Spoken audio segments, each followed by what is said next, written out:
গীতায় ভগবান বলছেন, সর্বধর্মান পরিত্যজ্য মামেকং শরণং ব্রজ। যা কিছু সব ত্যাগ করে আমাকে অর্থাৎ শ্রী ভগবানকে আশ্রয় করো।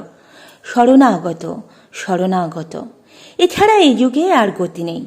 তার শরণাগত হয়ে পড়ে থাকা ছাড়া এই যুগে আর সহজ রাস্তা নেই।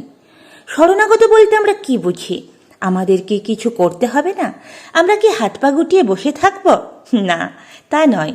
তার কাছে সরল প্রাণে সর্বদা প্রার্থনা করতে হবে, হে প্রভু, আমি ভালো মন্দ কিছুই জানি না, আমি তোমার আশ্রিত।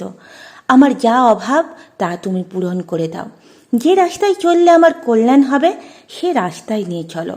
তোমার স্মরণ মনন করবার শক্তি দাও। নিরাশ হবার কারণ নেই, কর্মের ফল অনিবার্য। হেলাই হোক আর ভক্তির সঙ্গেই হোক, নাম করলে তার ফল হবে।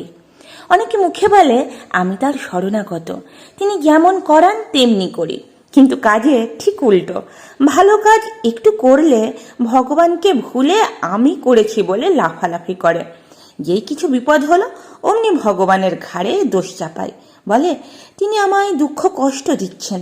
বহু পুণ্য বলে এই দুর্লভ মানব জন্ম লাভ করা গেছে।